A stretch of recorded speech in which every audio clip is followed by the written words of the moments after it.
It's super zoomed in. I need to see if I can adjust that. What is happening? Here we are. Okay, there's just a bit of a delay.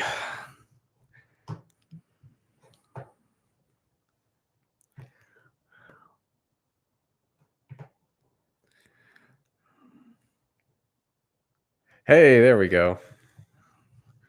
Okay, nice. Oh, nice. you can see it there. Yes. Yeah, I am a viewer as well at this point. Very nice. Cool. All right, we are up and running. If you joined us promptly at 8 p.m. Eastern time, thank you for your patience. We're just a couple minutes late, but we are ready to start. I'm going to pick up my backup audio here. And cool. Sweet. We're up and running. So thank you, everyone, for joining us for this big 1-year celebration of MacroFactor. It is exactly the 1-year anniversary, which means that this fell on a Friday night, which makes it even more impressive that people are here joining us. We really appreciate your willingness to start your weekend with a celebration with the MacroFactor family. So Greg, 1 year in, how you feeling? Man, I'm feeling great. Feeling better than I even thought I would. How are you feeling, Eric? Beyond needing to adjust the camera. I am feeling good. The camera is super crooked. We need to adjust. All right. Well, never mind. I guess there's like a 15-second lag. That looks good.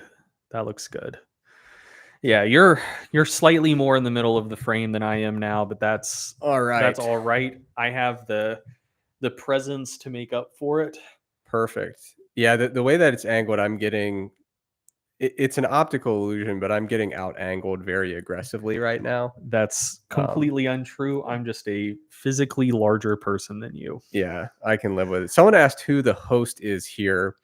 And that's an interesting question because I think people know that with Fireside Chats, obviously, Greg, you are the host. And those are historically our worst reviewed episodes, usually get the lowest views, a lot of 1-star and 2-star reviews. Well, I mean, like we talked about before, a lot of prestige media doesn't necessarily have the highest viewership, but if that's the only metric you're looking at, I think you're leaving a lot on the table. Yeah, that's an interesting perspective. But, the regular episodes are usually within my jurisdiction. This is, kind of outside of the traditional context of either a fireside chat or a traditional podcast episode. Had we started with no technical issues, I probably would have claimed ownership of this and been the primary host. But since we had a couple minute delay there and a crooked camera, I think that this is probably yours. I'm willing to let you take this one. I would go so far as to say you were managing the stream setup and it's all kind of running through your device. So I would say that you're the producer and I'm the on-air talent in this situation. All right. Well, someone said that technically the good people joining us are the hosts, given that we are going to open up the floor and take plenty of questions. That's true. I agree, Jonathan. This is, and I appreciate you for going out on this limb. You can take the L on our behalf. Yeah. So this is an interesting question just to get us started here. And by the way, everyone in the chat, thanks for joining us. Someone asked, Penguin asked, do you guys usually talk at 1x speed? And obviously the answer is no. We clearly talk at about 0.7 speed. Yeah. Which is why, Greg, have you ever talked to someone who listens to the podcast at 1x speed? I don't think I've ever talked to someone who listens to the podcast. But no, so on that topic, I will say I'm Southern, so I have an excuse. But in your case, you just talk slow. Well, no, you're Southern, and that's your excuse per your own words. I think a lot. That's my excuse. Sure. I like to let ideas percolate, and I like to let them come out when they're ready, you know? So I do talk very slowly, but it is funny when Aya and my girlfriend, started dating, she had to basically relearn conversational cadences Mhm. because it became very apparent that if she did not slow herself down, she would simply never hear from me again. Like every time I was about to formulate a thought and speak, the opportunity had passed by and the conversation just moved on without me. Yeah, so the thing I'll say is that my speaking cadence varies a lot based on what I'm talking about. Because I also try to think and pick my words wisely when we're talking about science or research or anything like that. Um, but especially when you get uh, any alcohol in my system, I think my speaking cadence roughly doubles, or my mental processing slows down twofold, so I feel like I'm talking faster. But yeah, and also just like when I'm not talking about research, I am not quite as slow of a talker as normal. Anyway, that's enough about our speaking cadence. We're here to answer questions and help out the folks who are tuning in live. So let's jump right into it. I would say. Well, before we do that though, if I may, first, obviously, we want to thank everyone for joining us, but we also want to thank everyone, even if they're listening to this later on a recording. We want to thank everyone for your support during year one of Macro Factor. We launched 365 days ago. It's been a fantastic first year. We are so sincerely thankful for your support as users of Macro Factor. And also, the way that we've approached this product and this company, I mean, we owe a lot to our users because of all the incredible feedback we've gotten over the last year between the Facebook group, the Reddit personal messages, the public roadmap where people submit feature requests.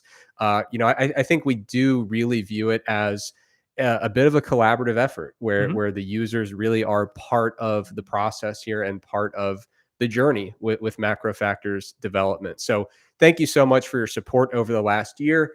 And if you are interested in kind of taking a walk down memory lane, or if you're new to MacroFactor and you want to get caught up to speed and figure out how we got from launch to here, we have a new article on the MacroFactor website by Lindsay. Mhm. It is excellent. It is the annual report. So macrofactorapp.com/annual report And, 2022. and if you're listening live, I linked it in the chat. That's what we can do with technology. We absolutely can. But it talks about a look back at our first year, how we got here, and more importantly, where we're going moving forward. Yes. Gives a little bit of a hint about what the future has in store, or a preview, I guess, for Macro Factor. So thanks so much for joining us. And if you want to check that out, it exists and it's fantastic. Lindsay did an incredible job with that. Absolutely. Now, let's go ahead and respond to some questions. Yeah, let's do it. Let's do it. So, let's just start with the question from Daniel Brown, who put a question in the chat before we even went live. Is there a way that I can actually? So it's through yours. Is there a button you can push to like distinguish a question, put it on screen? I don't know if that's a thing in YouTube chat. Whatever. It doesn't matter. We know. Yeah, I can just read it aloud. So Daniel says, "Congrats on your first year." Thank you, Daniel. I've been loving the app. What was the biggest unexpected challenge the team had to overcome in year one? Um, so I think personally, I've been very surprised at overall how smoothly things have gone. Seems like a trap. Yeah. It does. Like I've described it as like almost eerily smoothly. Like uh it seems like kind of a road runner and Wile E. Coyote type situation where the road has seemed too straight and clear, and it's like we're going to run into a wall that the road runner has painted at some point. But overall, like it's been pretty fucking smooth.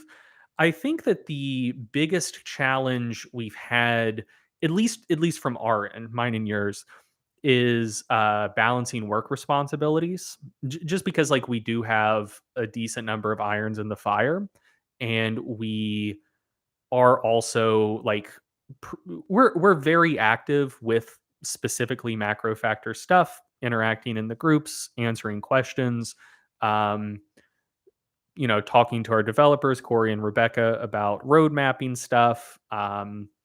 And yeah, like, I mean, I'm sure people don't care too much about the gory details, but, I would say that we're probably averaging around 20-25 hours per week, specifically on macro factor stuff, which on top of Stronger by Science stuff, the podcast, math stuff is, like it's been at least somewhat challenging for me to do everything I need to do to contribute to macro factor while also maintaining at least like some semblance of work life balance, which may not be what Daniel was getting at there because that's not really an app related challenge, but I stand by my initial answer on that. Like that stuff has been going so much smoother than I could have anticipated. Yeah. One thing that comes to mind for me, it's less of a headache for us and more just a general thing, but like anytime you get into a new industry or a new sector, there are just like weird little roadblocks that you have to navigate in terms of just the procedural elements. And so, like, you would think that, like, between the different places where people get their apps and the different, what do they call, like, operating systems, and like, Mhm. you would think that there was like a really straightforward way that you just do one thing and then like both sides of that equation, like the Google and the Apple stores are both like, "Oh, excellent. Yeah, that you followed the template. That's very easy." The fact that sometimes there are kind of different things you have to do behind the scenes to appease each one, that's been something that, every now and then we're like, you run into a little snag with that. But Mhm. Corey and Rebecca are really, really good. So they've navigated all that stuff so that we don't have to do Yeah. any difficult things or think too hard. Oh yeah, for sure. But, no, it's been really, really smooth, and yeah, like you said, the biggest thing is just biting off, another very, very large project and rearranging things to accommodate that. Yes. All right, so moving on, Ashley Dawson says she loves micronutrient tracking, but without any benchmarks to compare it against. I don't know if I'm hitting optimal levels of each. Any plans to include guidelines or RDIs in the app, or where could I find those? Yeah, so that isn't something we've implemented yet, but like I said, we've linked the annual report in chat. You should check that out. I think you'll be very pleasantly, hopefully not surprised, but just pleased in general. So in terms of upcoming things for this forthcoming year, there's a lot that we want to get done, but the three like big high priorities right out of the gate are so if you've been using the app for a pretty good chunk of this year, you know that we like several months ago completely revamped the food logger. And once again, by we I mean Corey and Rebecca. Eric and I are not app developers. And as part of that, there's a new design system within the app as well, which one is just kind of to make it feel like a smooth, cohesive experience, and two, uh, like part of the reason behind the new design system is so we can scale to other screen sizes. So food logger was first. Next is if you currently have version 1.5.0 or later, you can opt into the beta of the dashboard redesign, which we're in the process of rolling out to everyone now. And then, kind of the last set of screens that we need to bring into compliance with the new design system, just as kind of a priority that may not be exciting to everyone listening to this, but something that we definitely need to get done to make sure that the whole app is a cohesive visual experience, is revamping the food log, or like the actual food log screen, and like the food detail view and day in review screens. So that's one thing we need to get done. Another thing we need to get done, once again, downstream of the new design system, is rolling out a version for desktop and also like landscape view for tablets.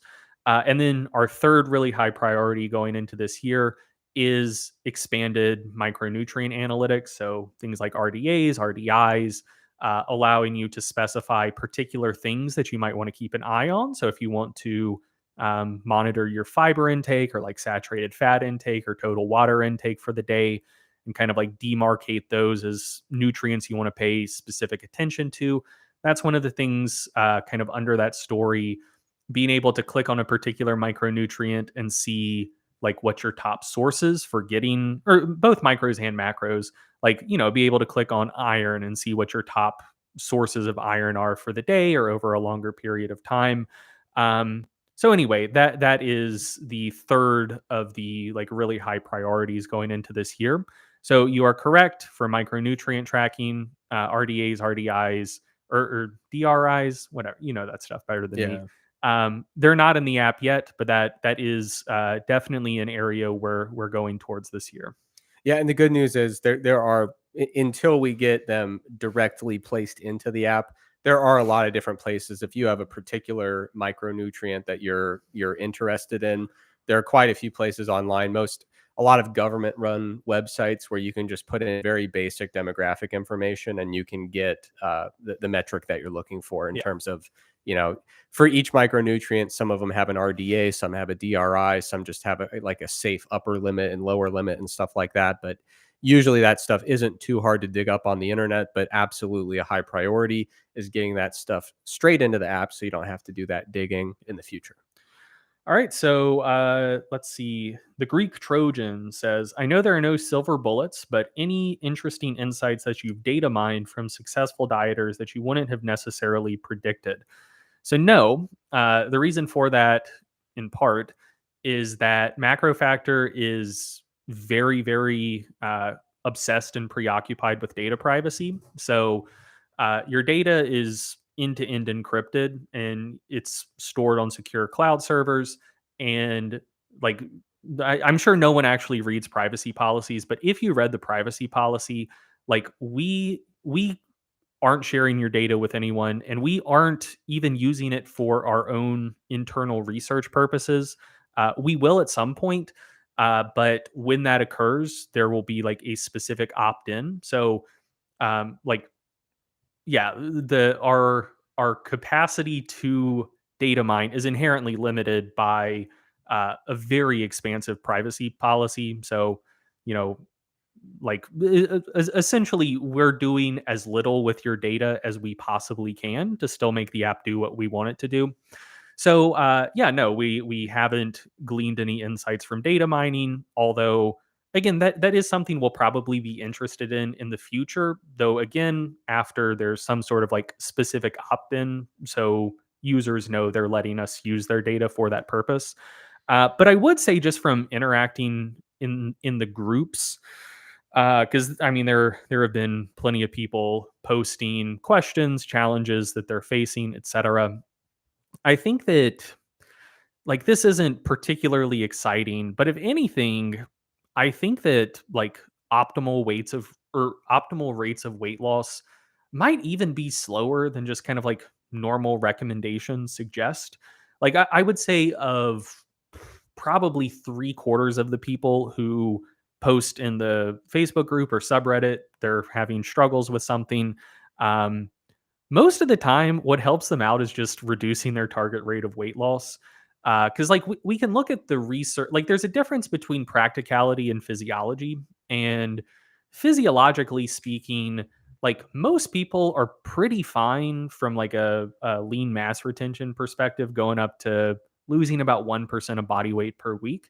But once you're, I would say above like the mid 100 pounds, like if you're anywhere close to like 200 pounds or certainly above, like losing around 2 pounds per week may not sound like much. That's 1% per week if you're about 200, but that does still imply approximately an 1,000 calorie per day deficit, where especially if you kind of have a like a thrifty metabolic phenotype, or you just don't have a particularly active lifestyle, like that 1,000 calorie per day deficit, that like you'll feel that.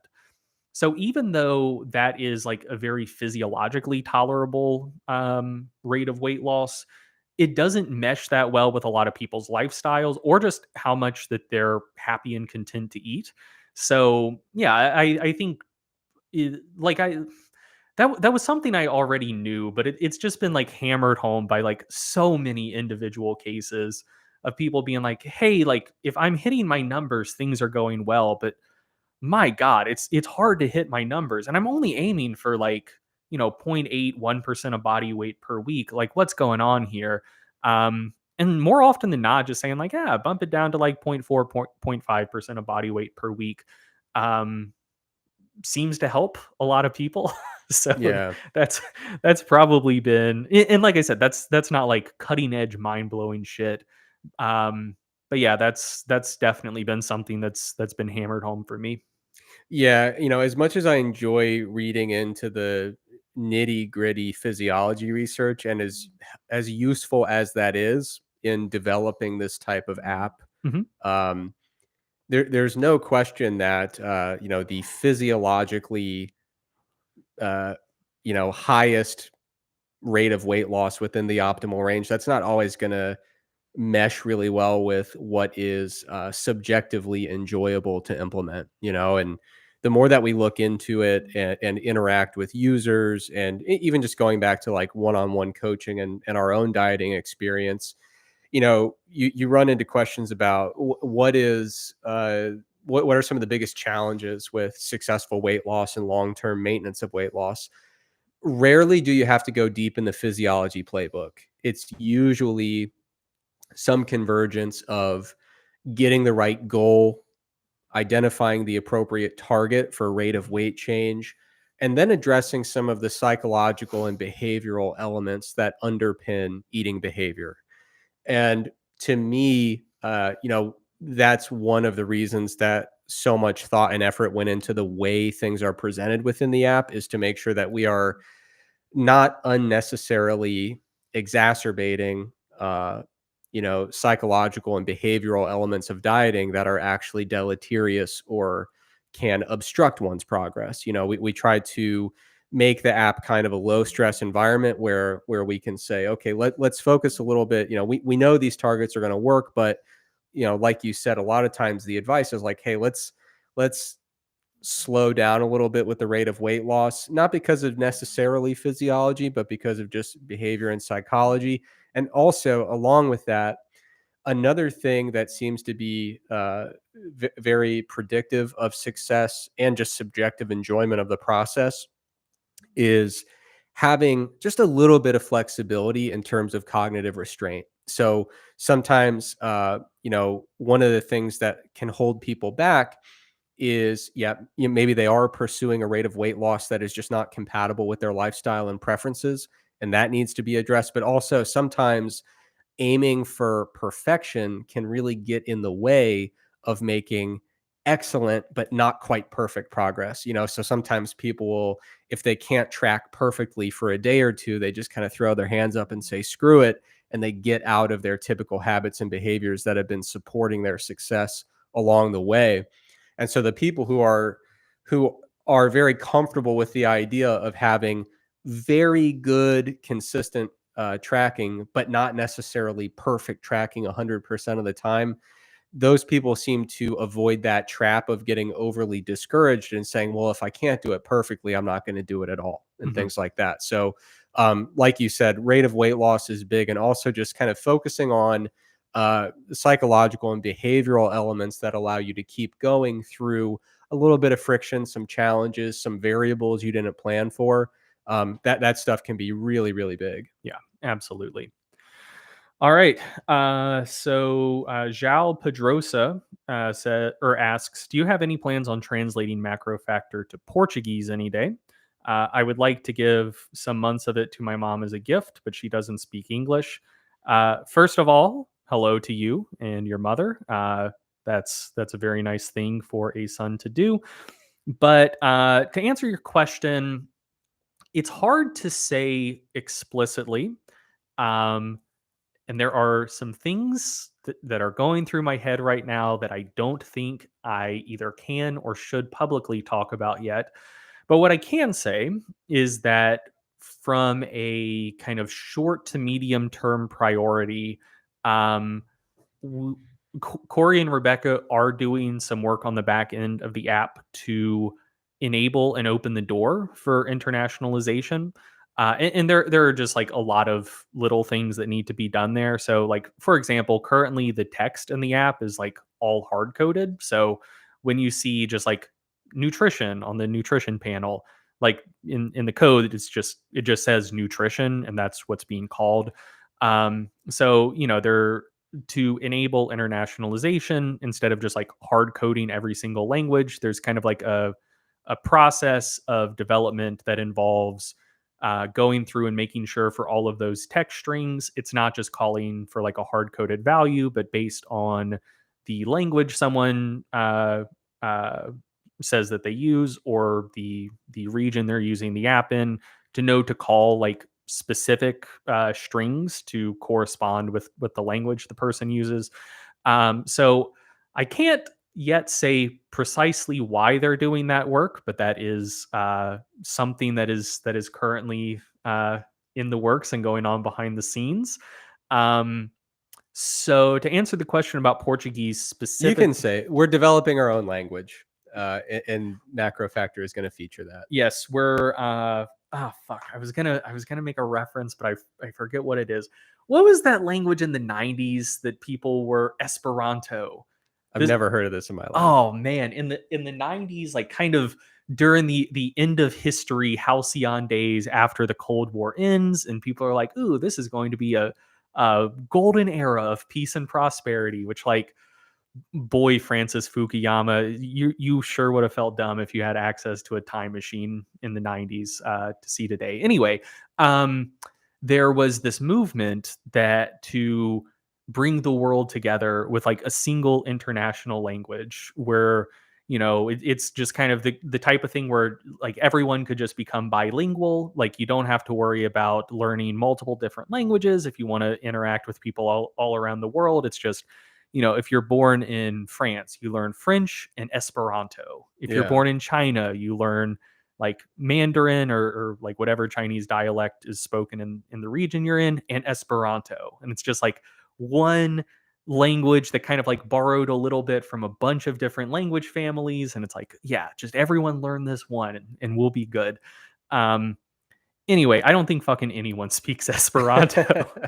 But no, so getting back to answering the question, as far as Portuguese goes, that is not some so like localizing the app for a Portuguese audience isn't something that is strictly speaking in the imminent plans, but we are interested in the internationalization process, and probably gradually over a period of years, like not months but years, translating the app into other languages, and kind of going global from there. Um, and I will say, just kind of on a gut level, Portuguese would be probably one of our higher priorities. Um, in part just because, like, speaking very plainly, the fitness industry is just so big in Brazil. Like it seems like a golden opportunity. Um, so on that front, like I certainly can't make any promises, but if we do start going further down the road of internationalization, um, Portuguese would probably, I think it would comfortably be within our top 10 priorities for languages to get macro factor into, but that's not something to like keep an eye out for the next year or anything like that. Yeah. Can I answer a question? Yeah, go for it. All right. We got a question from Beth. And the question is, how the heck do I get enough protein as a vegetarian who doesn't like dairy very much? Am I looking at 2 protein shakes a day for the rest of my life? So the reason I picked this is, we do have quite a few users in the app who are on vegetarian diets, obviously, and I am indeed one of them. And yeah, so there are a lot of different options trying to get more protein on a vegetarian diet. Fortunately, one of the nice things about the app, I should say, before we get into specific protein sources, is there is a lot of flexibility where you can adjust your protein goal to what works for you, right? So uh, I think I think all too often people are a little bit nervous about going down to like a moderate protein diet or even the low setting within the app. And the low setting within the app is not like absolute bare minimum to be a healthy person, right? It's not like the bottom of the barrel RDA for protein. Even the low protein is kind of the lowest we would recommend for someone who has body composition related goals, and it factors in obviously whether or not you're lifting weights and things like that. So low is not like you've probably heard in the fitness industry, you can't be on a low protein diet. First of all, I think the magnitude of the effect of undereating protein is probably overblown more often than not in the fitness industry. And also, low for us is low within the app. It's not like a categorically low protein diet overall. So that's the first thing to say. The second thing is there's a lot of different protein sources that are compatible with a vegetarian diet. So someone mentioned, eggs, whey protein are still on the table. I think the question basically said don't like dairy very much. So maybe whey being dairy based is also off the table. Protein shakes, obviously, there are non dairy protein shakes. I personally have a pea based protein shake that I really like. It's took a minute to get used to. I'm not going to lie, it's not as good as a dairy based protein shake in terms of flavor. But I honestly think that's an unforced error. They decided to not use artificial sweeteners and like here's Is it stevia, quote unquote, sweetened? I think they used monk fruit Okay, extract, which well is better than that's stevia. not that bad. Yeah, but I think they could have gone a long way if they just used some different things for texture and sweetening. I think they were trying to thread the needle and say like this is not just vegan, but it's also like nothing artificial of any kind. And it's like Yeah, some artificial stuff is very good. yeah. Like it's very nice. So but anyway, there's a lot of different protein supplements that are out there for vegetarian and vegan diets. Eggs are out there. It's a thing you could do. And if you live in if you live close enough to a rural area where there's a lot of farming, if you are on a vegetarian diet more for just like animal welfare related reasons, like I get my eggs from an animal rescue where the chickens are actually rescued, and they're happy as can be. They honestly have a better life than I do. So they always joke that it's mainly an animal rescue for dogs, and they get like a couple thousand dogs a year placed into homes through this rescue. Like it's a huge dog rescue that they run, but they rescue farm animals as well, and they just have this huge compound, and all the animals are chilling. And the chickens are going to lay their eggs anyway, so they're like, "Cool, we'll sell them," and then the proceeds go to the taking care of the other animals. So Nice. it's pretty cool. So you might be able to find a situation like that. But then when it comes to just good old fashioned plant based sources, there's a lot out there. Tofu. My first experience with tofu was not good because I didn't know what to do with it. But Mhm. with tofu, you can do some really nice things. Like if you use a little bit of cornstarch and cook it, you can crisp it up really well, such that it imitates meat in a lot of different dishes that call for like a nice crispy kind of textured meat. Um, so has a lot of versatility. You'll see tofu used in things all the way from almost as like a meat stand-in to like desserts, with some of the softer tofus. What's the one? Seitan, I think. I don't know how you pronounce that. I've always just assumed it was like Seton or Satan, but Yeah. there's no way that's correct. Probably not, but it's very good. Yeah. You'll find that a lot in various vegetarian dishes.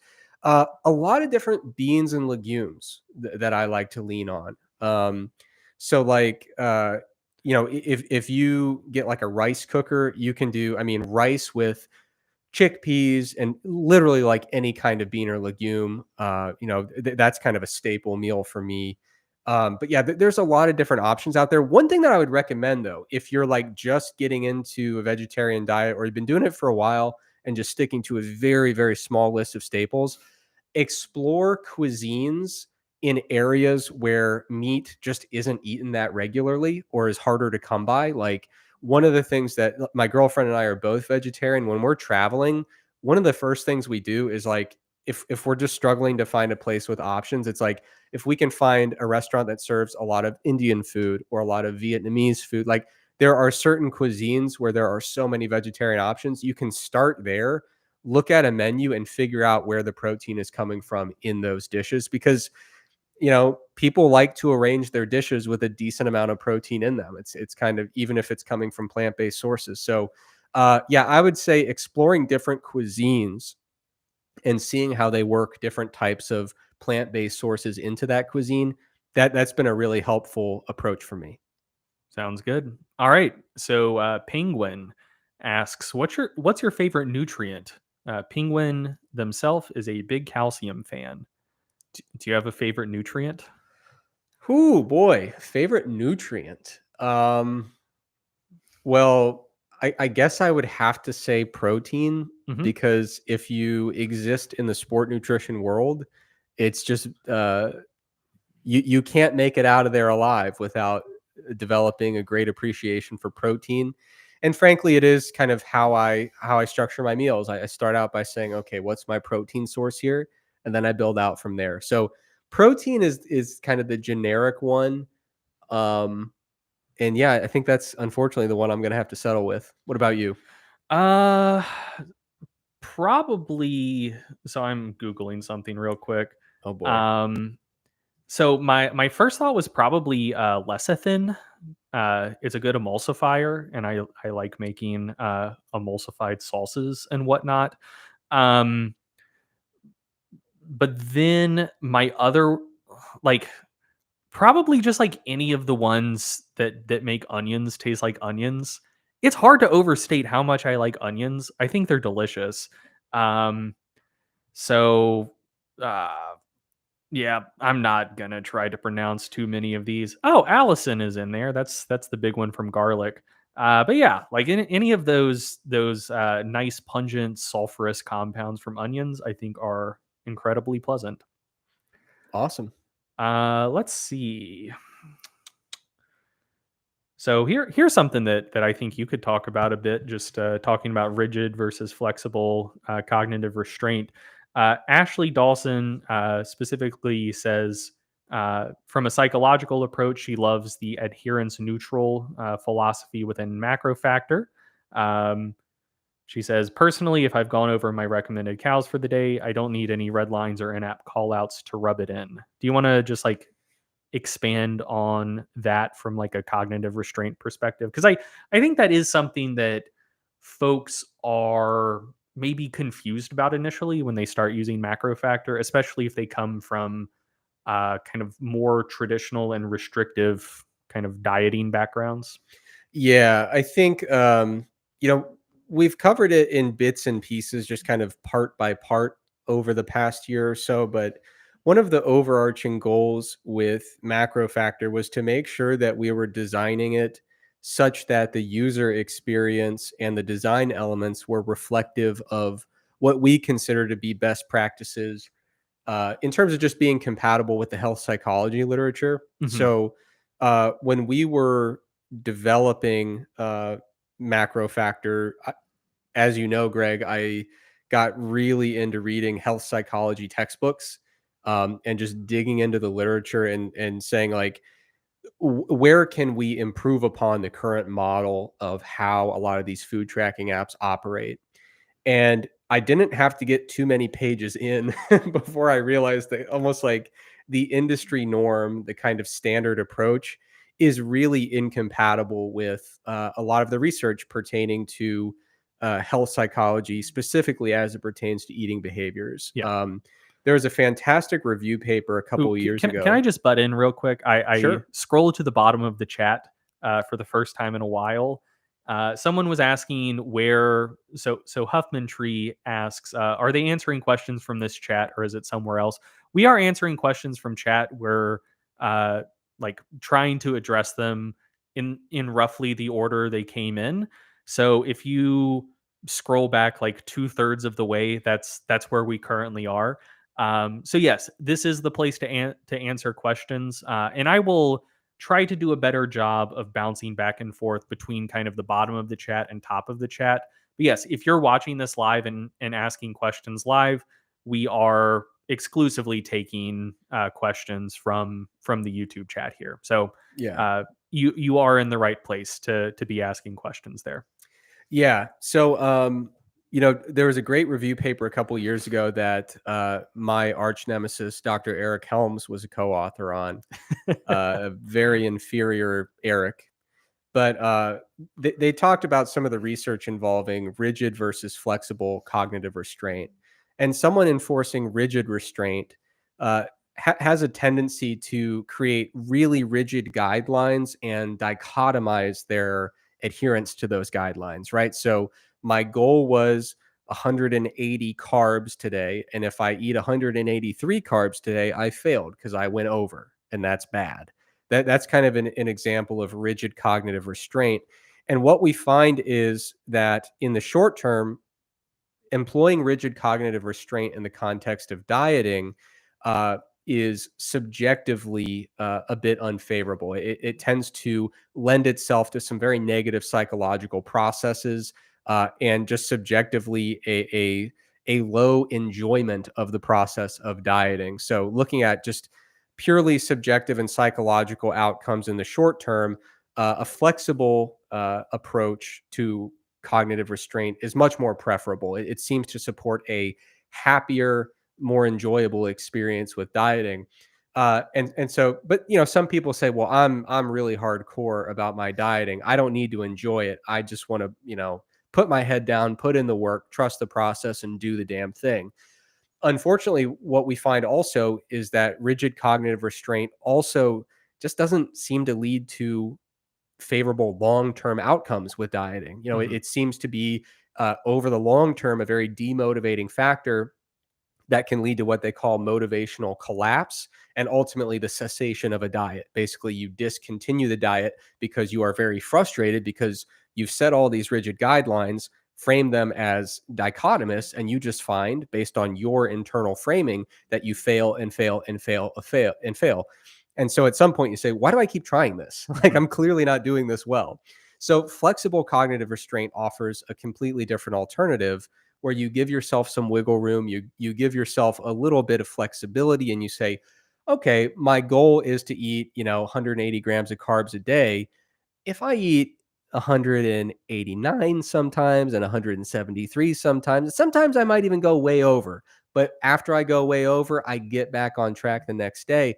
You're giving yourself some flexibility, and the goal is to routinely get close to the objective, not be perfect every single time with no deviations. And so it doesn't become a success or fail type of situation. It becomes a closer or further from target type of situation. So we try to be really, really intentional about how the app actually functions mechanically so that we reinforce flexible cognitive restraint as people are approaching targets. And then when it comes to just the feedback and the design elements, we wanted to make sure that we are not giving demotivating messages that are punitive. Numbers turning red, warnings and flashing banners and all stuff like that. We try to make sure that the app one of the terms we use is a diet sidekick, where it is supporting you along the way, supporting a flexible, sustainable approach to dieting, and ultimately serving as a form of very positive guidance as you go along. So Mhm. it was a very intentional effort. And the biggest misconception people have in this area is people call any form of dieting where you have macro targets or calorie targets, people tend to group that into this kind of category that they call flexible dieting. And what they mean by that term is it is flexible with regards to food source. Yeah. So your 20 grams of protein can come from chicken or eggs or tofu. That's the kind of flexibility that they're talking about with that term. But there are a lot of people who do flexible dieting with extremely rigid cognitive restraint. And so, what we wanted to do was leverage that health psychology research, implement it, and make sure that we supported users in their journey and made sure that we reinforced flexible restraint. All right, so let's get an exercise question, and also just so you guys know, this is a 1 year celebration for MacroFactor, but we are here to answer questions about virtually anything. So I'm not seeing that many training questions in the chat, which is totally fine. But just letting people know, it's not like we're only on here to talk about MacroFactor and promote it. So let's just address a completely unrelated question from Maury Kogoro. Any tips on bouncing out of the hole for astagrass squats? Sometimes I'll get it right and the rep feels way lighter and easier. So yeah, if you have if you are doing astagrass squats and you want to get kind of bouncy with it, uh, my biggest tip would be to control the eccentric pretty well most of the way down. So when I see people who are trying to get like a good bounce out of the bottom of a squat, specifically doing astagrass squats, like really deep squats, more often than not, if their bounce is like pretty inconsistent and they feel like they don't have a good groove, a lot of times it's because they're kind of starting their rapid descent a little bit too high.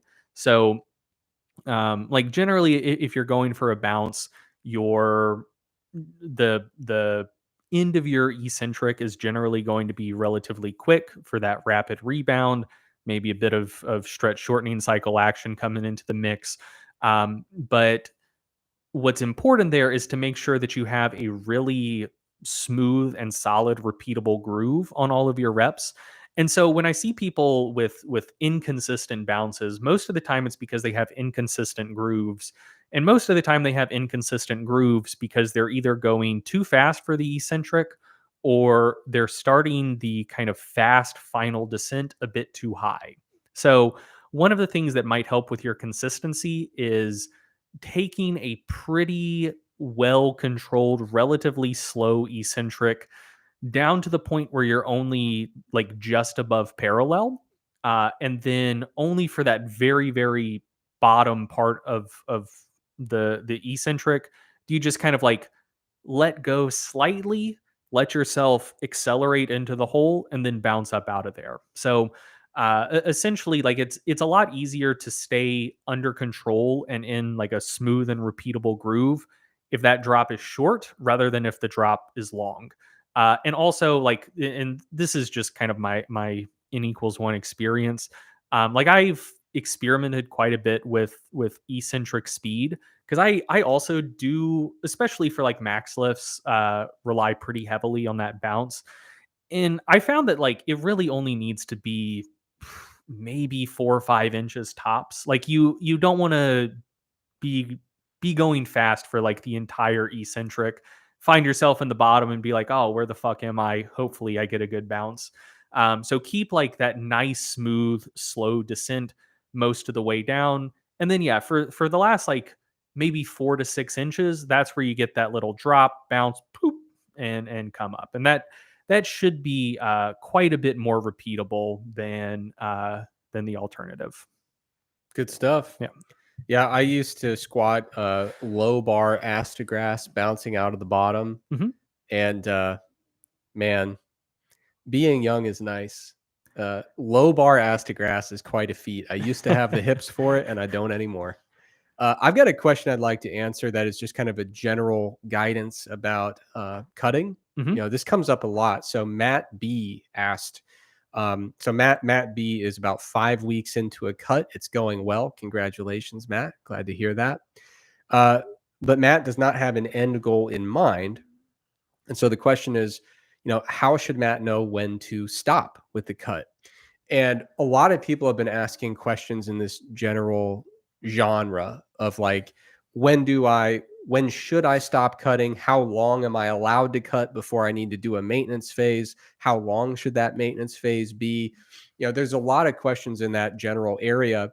And the good news, which is minimally helpful but maximally flexible, is it really does, there's no right or wrong answer here. So knowing when you end a cut it basically exclusively dictated by how you're feeling, both in terms of how you feel about your progress and how you are currently feeling in the moment as someone who's on a diet. So uh, a lot of times people will ask, like, do I need to do maintenance phases in between to make the cut successful? And the answer to that is no. Hmm. But there could be very good reasons to do maintenance phases along the way. When someone goes from an energy deficit into a bit of a maintenance phase, whether that's 1 week or 2 weeks or 12 weeks, just getting into neutral energy balance can do a lot of really positive things. Subjectively, you can feel a lot better, more energetic. It can give you a little boost in your exercise, your activity level. It might help your hunger levels calm down a little bit. There can be a lot of nice things that occur during a maintenance phase that basically allow you to metaphorically recharge your battery so then you can reinitiate fat loss just from a place where you're feeling really up for the task and ready for another. A lot of people kind of treat it in phases, right? Where you Hmm. you do a successful fat loss phase, you say, okay, I'm gonna kind of, I'm a little bit psychologically fatigued from dieting. I'm kind of, in terms of lifestyle, sick of having such a low calorie target. Physiologically, I feel like a maintenance phase would do me some good. At that point, people take some time, take a break, a little maintenance phase. And then when they feel ready to really dig in for another fat loss phase, they dive right back in. So that's a very justifiable way to go. But in terms of when the whole process is over and you say, okay, I've arrived, fat loss is done. Now we're maintaining long term. That's completely dependent on your goals and preferences. So people go into a fat loss phase for a lot of different reasons. Hmm. Sometimes it's related to performance. Sometimes it's to achieve a particular aesthetic look. Sometimes it's to make progress with regards to some cardiometabolic risk factor. Like someone might say, I'm going to cut until my blood sugar gets to this, or my blood pressure gets to that. So there's a lot of different reasons to do a fat loss phase or to pursue that type of goal.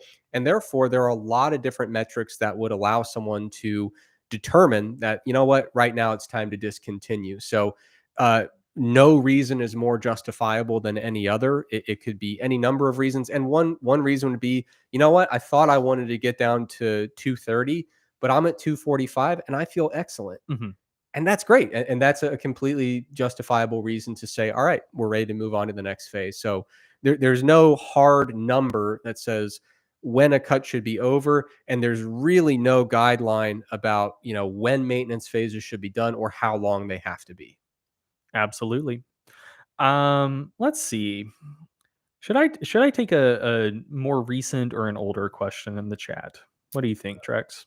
Uh, whatever's on your heart. All right. Du- du- du- du- du- du- du. Okay, so I'll just address a very quick app related one from Jay Brody. He says on the new update, you can't see the current rate anymore on the trend weight page. Was that intentional? How do you know if you're on target? I thought it was good to see that to prevent too aggressively bulking or cutting. And I got something to show you for the camera. So you Jay are probably on either 1.5.0 or 1.5.1 right now. If you're on 1.5.2 on the weight trend page, you should get a little something that looks like what I am about to show the camera. Right now, for the audio audience, there's a really interesting scene developing. Greg is holding his phone up to the camera, and yeah, very good, Greg. So hopefully that was visible. I could not see my screen as I was holding that up. But yeah, in 1.5.2, all of those trends and even more are there. So yeah, you can keep track of things over even more time scales than ever before. Cool. I've got two very important things to point out. Number one, according to Beth, William Shatner filmed an entire movie in the Esperanto language. Good for Very him. cool. Good job, Oh, Bill. and someone else mentioned Esperanto started before the 90s. I'm aware.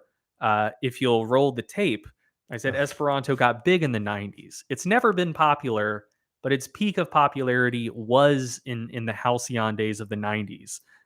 So yes, I am aware that Esperanto did start before then.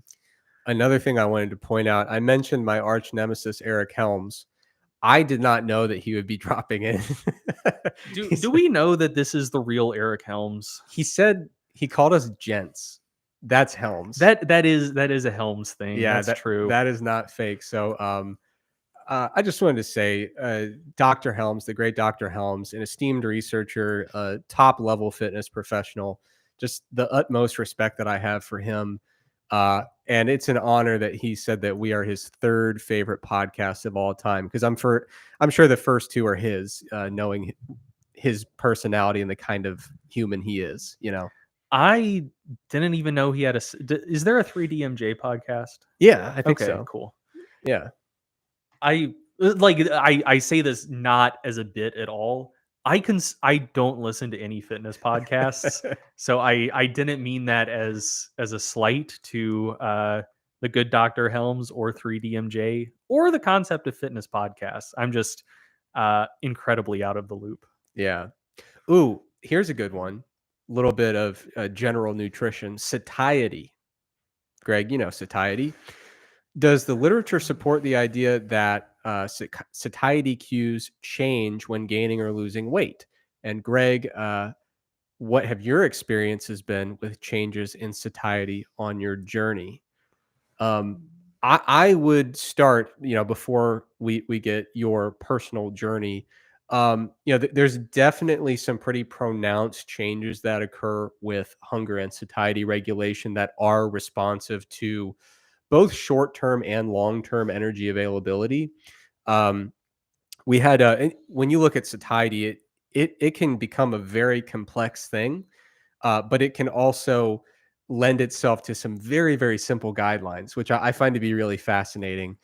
So, for example, what I'm getting at is, we had a guest article in the Mass Research Review a couple years back, written by someone who's really into neuroscience and done a lot of research in that area, and was talking about the really complex interplay of systems that regulate hunger and satiety in terms of just the brain structures. So, aside from just like food characteristics and dieting and things like that, but the neurophysiological integration of satiety control is very, very fascinating and absolutely very susceptible to alteration based on both short term and long term uh, modifications in energy availability. So, extreme examples: fasting for a few days, very pronounced changes in hunger and satiety relationships and management. Losing and gaining considerable amounts of weight, very, very pronounced changes as well. But it's so funny because you look at some of the guidelines that come from it, and it's simple stuff. It's like, if you're struggling with, really low satiety, high hunger, basic things: eating foods with low energy density, preferably below like 1.5 or 2 kilocalories per gram. And that's basically meaning foods that take up a lot of space on your plate. They have a lot of water, usually a lot of fiber content per serving. Those types of foods help fill up your belly. That's a positive thing, because the actual acute distension of the pressure on the stomach does matter. Eating slowly.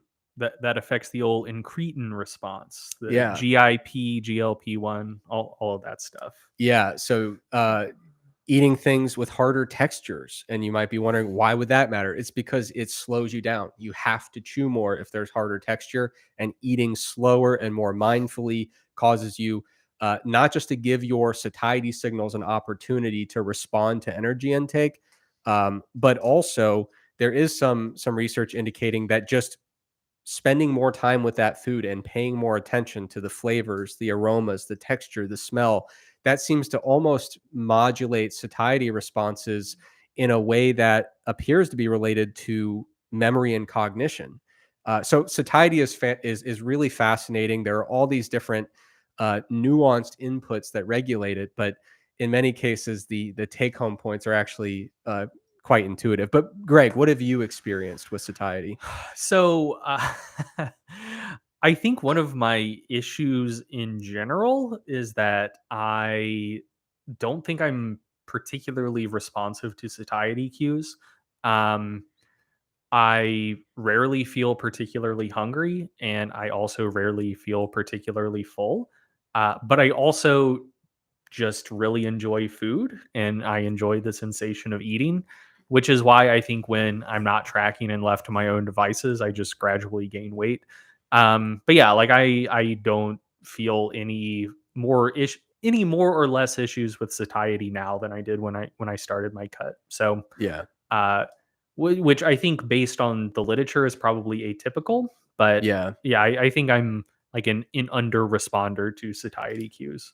So if I could share well, it sounds unique, but it isn't. An odd scenario that happens with so I back in the day I did competitive bodybuilding, two sport professional athlete, but I don't want to bring a lot of attention to that. I don't want that to be the whole point of the podcast. You don't want everyone who refers to you to add the epithet the Bo Jackson of bodybuilding. Correct. I really don't want that to occur.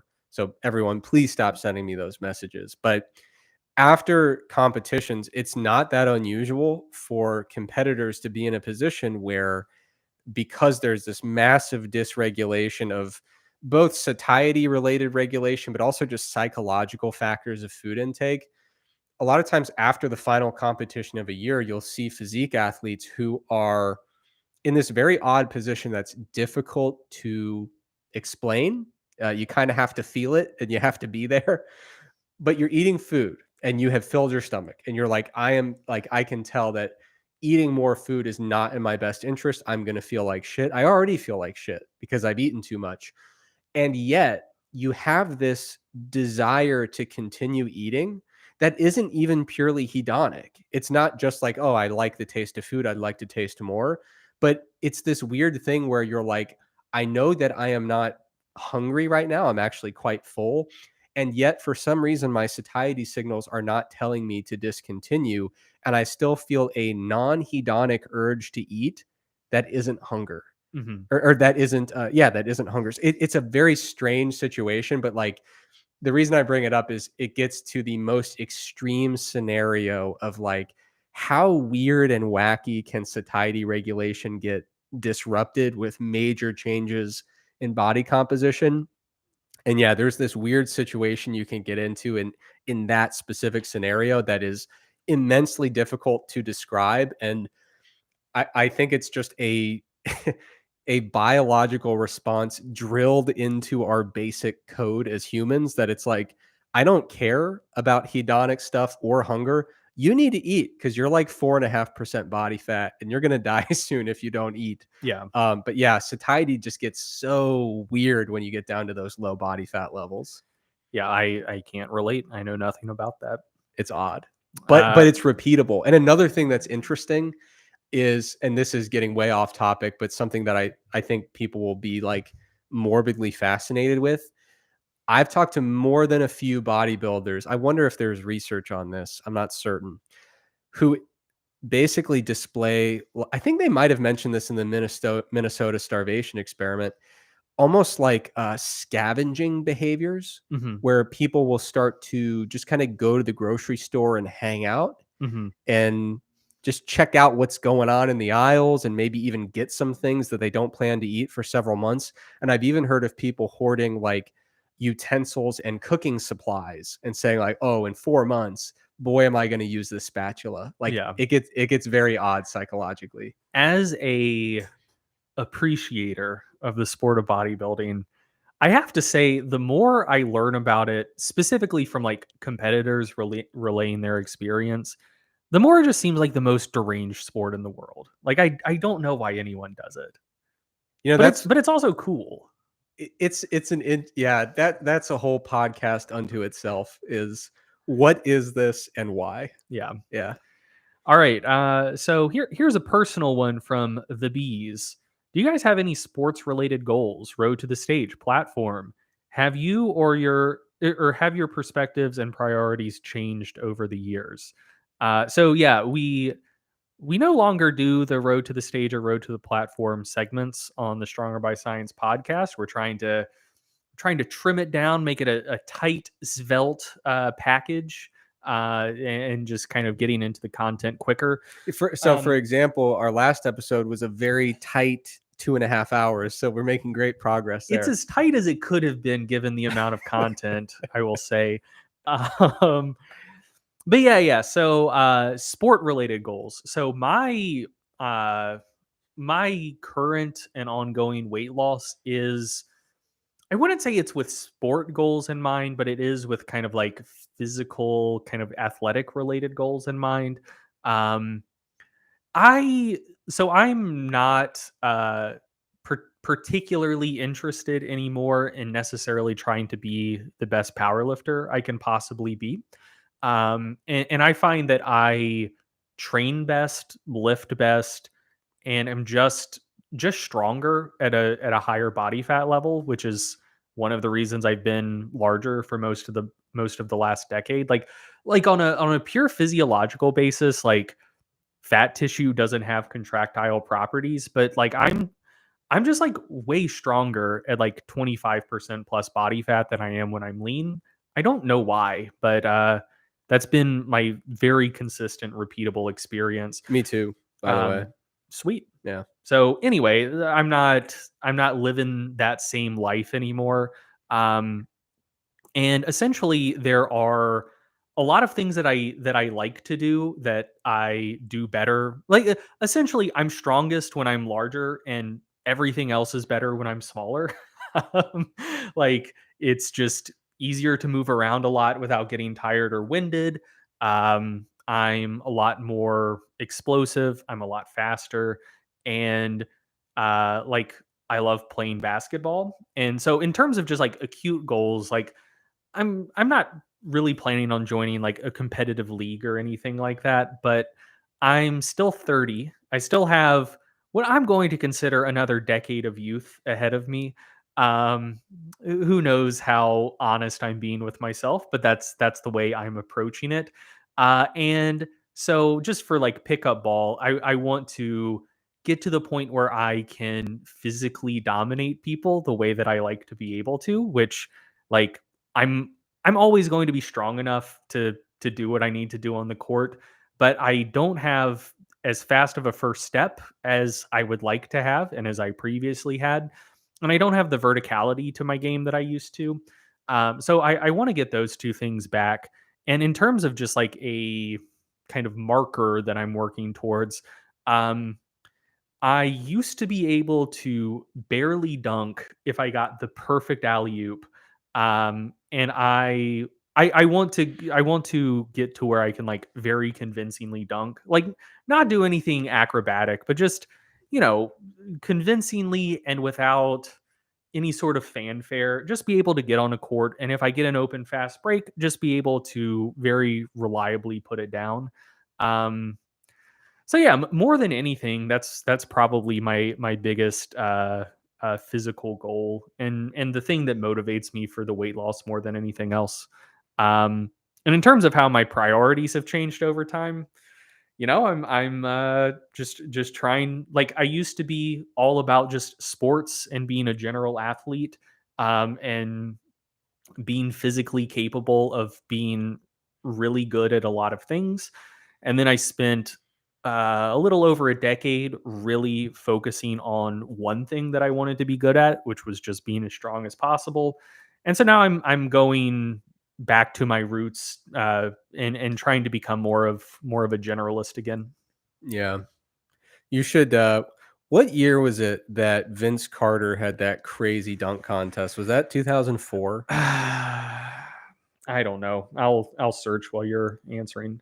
Now that we're doing more stuff on YouTube, you should get to the point where you can just recreate that shot for shot and we'll put it up and people will enjoy it. It was 2000. Yeah, I 2000. didn't think it was '04, Well, but yeah, you can't blame me. He was still playing like a year ago, that is true. That is which is true, crazy. dude. He was still good too. I think he still had like a positive plus minus his last year. Yeah. But for me, I this is an interesting question. So like I don't really have any desire to do anything hyper competitive at the moment. Um but there's no question that over the last couple years I've been really really really focused on making a lot of like content and doing a lot of coaching and stuff like that. Like I think I've been heavily focused on work in a way that's detracted from my general enthusiasm for virtually everything outside of work, including training. Mhm. And my enthusiasm for training really took a hit because I had some ongoing like back and hip issues that I've really struggled with, and I use the past tense there for no reason at all. Like it's not in a good place yet. But I do think that it is time to really tighten things up with my training. I'm actually feeling as motivated as I ever have to get back to a spot where I feel, I'm not like going to compete in anything, but I want to get back to a spot where I feel very proud of my overall general strength level, conditioning level, and physique. So, like you said, kind of an all around kind of deal where I feel very strong, very capable from a cardio respiratory perspective, and just feel like, you know what? This shirt, I'm making it look really good right now. Mhm. It's been a while since I really felt that way deep down, and it's a cool feeling when you get there. And I think in the next year or so, I'm very enthusiastic about getting back to that spot where I just have a really high level of confidence in my strength and just general physical capacity. Sounds good, man. Yeah. Uh, I've mentioned this before, but we should play some sports together. Put some shots up. You played baseball. I think there's a field nearby. We can have like a little home run derby or something like that. That might be fun. So Play some pickleball. I've thought about, um, there was I was thinking about getting into recreational sport leagues. Like, I would love to play flag football. Mhm. I'd be all about that. But yeah, I definitely think that getting back into sports would be a lot of fun. Sweet. Let's see. Were there any questions you were eyeing? Um, not specifically, but I've been in my own world answering that previous one. I have to look around here. Yeah, that's totally fine. Let's see. Pick Yin Chang asks, training question: thoughts on 3 minutes rest for hypertrophy? That's great. The two issues you can run into when talking about rest intervals for either a strength or hypertrophy perspective is that if rest intervals get too short, it can compromise performance on the next set, which is unavoidable to some extent. Like, even if you're resting 10 minutes between sets, if you're really pushing sets hard, performance is going to drop off over time. But if you're not resting long enough, that, can accelerate the process. And potentially downstream of that, or potentially just from other factors, there's reasonably reliable research showing that if you're not resting long enough between sets, you're probably leaving some hypertrophy on the table. So at least looking at like 2 or 3 minutes of rest between sets. The other issue you can run into is just resting too long. Which isn't a problem per se, except from an efficiency perspective. Like, you're not really getting anything for it, but it just makes your workouts take longer. So if I were to give kind of like a one size fits all, how long should I rest between sets answer, it would probably be around 3 minutes per set. Um, for a slightly more nuanced answer, you can probably go shorter than that for kind of like single joint accessory lifts. May not be a bad idea to go longer than that for compound exercises, especially lower body exercises, especially if you're reasonably strong, and especially if you're doing moderate or higher rep ranges. But yeah, somewhere around 3 minutes seems to get the job done. If you go to the gym and you kind of have a timer on you and you're like, man, I'm resting 3 minutes between sets, and that feels like forever. And I feel like I'm just not using my time efficiently. Um, then something you could try just to use your time a little bit more efficiently is a superset approach where you either go with an agonist antagonist superset. So that means basically just muscles that do opposite things. So maybe do like knee extensions and hamstring curls, like knee flexion, knee extension, or like the classic bis and tris supersets, uh, bench press and rows, overhead press, pull up, something like that. So agonist antagonist supersets, there's some research suggesting that actually improves performance, that you'll like do better for the exercises you're training if you do an agonist antagonist superset versus just straight sets. That's an area where honestly, like the research says, oh, it might improve performance. I don't buy it. This could be my N=1 experience. I've never noticed that. Like if I superset bench press with rows, bench is still fine, but I find that if anything, performance is a little bit lower instead of being maintained or improved. But the difference shouldn't be particularly large, and that should be a way to use your time a little bit more effectively, or like an agonist distant superset. That's probably not the right terminology, but like pairing like an upper body exercise with the lower body exercise, just something that's not training the same prime movers. Also, shouldn't compromise performance too much, but will let you kind of increase the density of your training.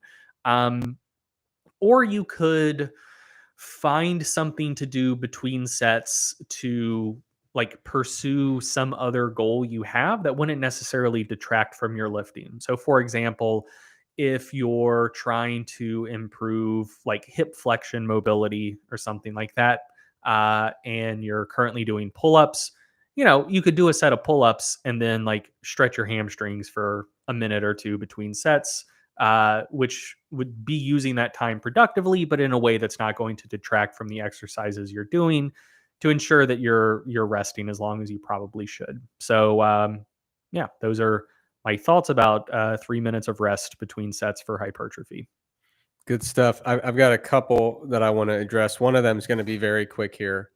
So, question from Lift Stronger. I'm just so tickled by this. The question is, any plans to include protein quality scores in a future update so people who eat a variety of incomplete protein sources can gauge how they may need to adjust their diet to meet protein requirements? Now, Greg, you're the only human in the world right now who knows why I'm so tickled by this. Greg and I recorded our next podcast episode just minutes before we sat down for this live edition. And that is literally the main focal point of a segment that will be in the next Stronger by Science podcast episode. So we are switching over to that Monday publishing schedule. But if you keep an eye on the YouTube page, I think some of the segments are going to trickle out on Wednesdays and Fridays before it goes up on Monday, next Monday, not this Monday. But anyway, keep an eye on the podcast and the YouTube page. We're going to have a like 40-minute segment exactly on that question, more or less. The short version is we're always interested in putting in analytics that are informative and actionable.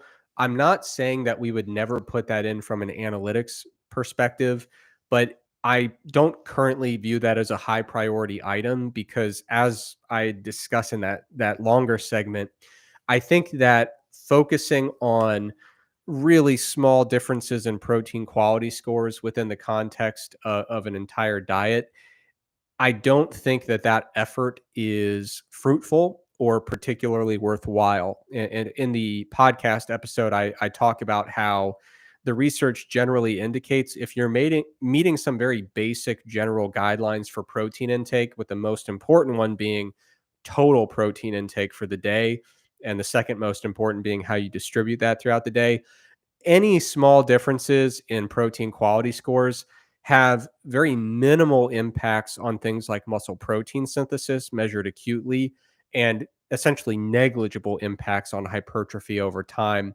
within some very specific constraints that I mentioned in the podcast. But the short version is, for most people, worrying about protein quality scores in a balanced diet is really not a worthwhile endeavor. So there's not a high priority or sense of urgency for getting that particular analytic into the app. Um, yeah, I think that's all I had to say on that. Oh, one thing I should mention though is, like, a lot of times people will get really caught up in protein quality scores and say, like, I think I'm eating too many plant-based proteins or too many low quality proteins. The typical omnivorous diet, is usually a relatively even mixture of high quality and low quality animal-based and plant-based sources, and there's really no evidence to suggest that adjusting your protein quality sources within the context of that diet is really going to move the needle at all in terms of promoting strength and hypertrophy over time. The other question I wanted to answer is hiding from me. Did you have one that you wanted to mention? Uh, sure. Um, yeah, here's a good kind of retrospective question since this is the Macro Factor 1 year anniversary. Looking back on the first year, do you have any regrets or things you would have done differently if given the chance to redo it all? Um, and that is a difficult question to answer, I would say, because there are. So, it's one of those things where you can learn a lot or just kind of like know a lot from like, you know, like I don't want to use this phrase, but like book learning basically. And you can go into something with a game plan and a set of assumptions about how to tackle things that you will understand the strengths and weaknesses of the approach you took better once those plans actually come to pass in the real world. And so like there are things we would have done differently, I believe, if we just like took ourselves from this moment in a time machine and went back in time. Uh, to take lessons we've learned now and reapply them in the past. On the other hand, I don't know that that's a fair standard to hold oneself to, because I don't think we made really that I can think of any like large noteworthy mistakes or unforced errors that we should have foresaw. So like for example, the new design system for the food logger, for the dashboard revamp, and for the forthcoming like food log and day in review and food detail view pages. Um, if we would have had all of the user feedback a year ago that we have today, we would have made different choices and just launched with the current design system. Um, Yeah. but it's also like if you go back in time a year ago, there's no fucking way we could have known any of that. Um, so yeah, like honestly, and this may sound intemperate to say, um, I think we made the right decisions with the information and knowledge we had at the time of making those decisions. So, and like I mentioned to start this podcast, like things have gone peculiarly smoothly. Um, so yeah, I don't know that I would have changed anything, honestly. For a minute, you sounded like that documentary, The Fog of War, when it was like, "Listen, we made the best decisions we could make with the information that we had." Okay, that's what you sounded like.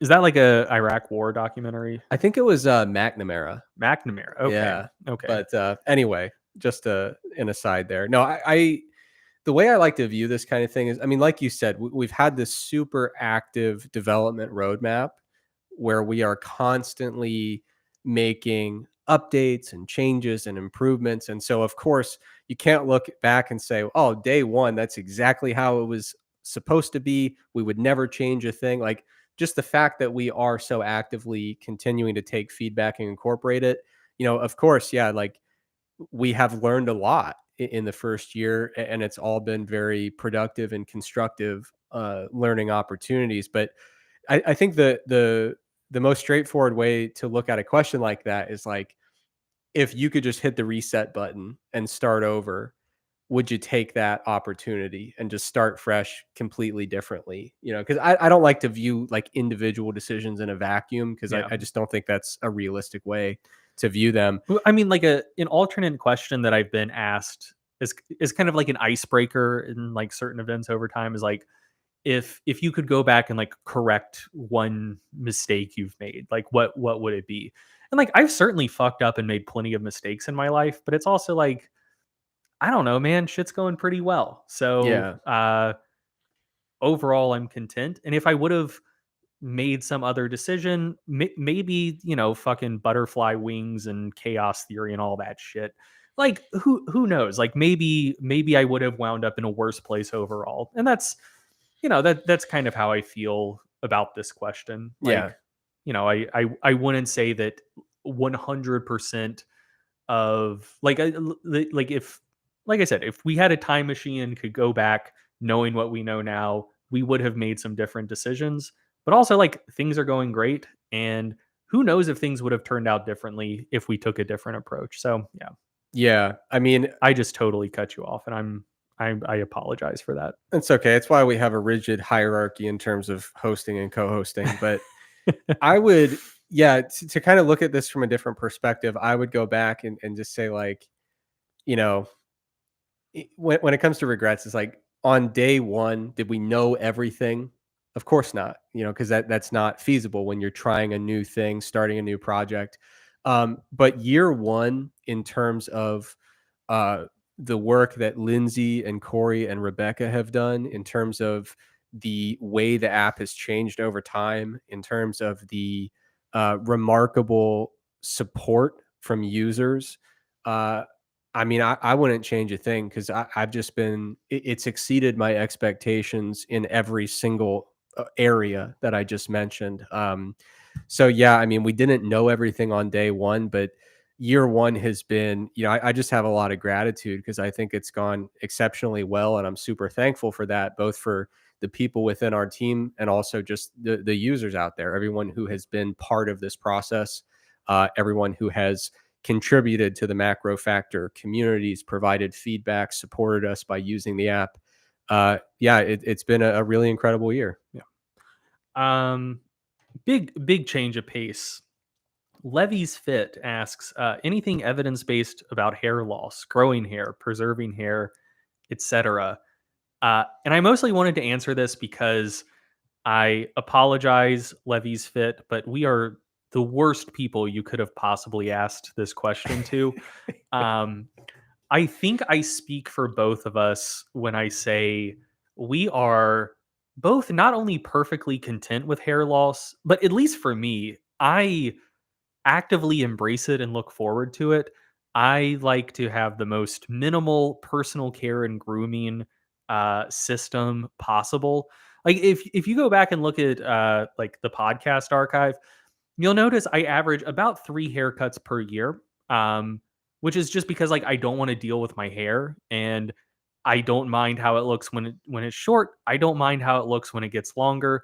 Once it starts, like, getting in my eyes or, like, on my neck, I'm like, "Okay, this is fucking annoying. Let's just cut it all off." Um, so man, if I like what if I could wake up tomorrow and just not have a single hair left on the top of my head and never have to think about it again, that would be perfect for me. So anyway, I've not looked into research on regrowing or preserving hair because that is actively counter to my interests. Yeah, I have taken a look at the men in my family, uh, and it's not looking promising in terms of hair prospects for the future for me. I have also been looking at my own scalp, and that also presents some unfavorable feedback visually.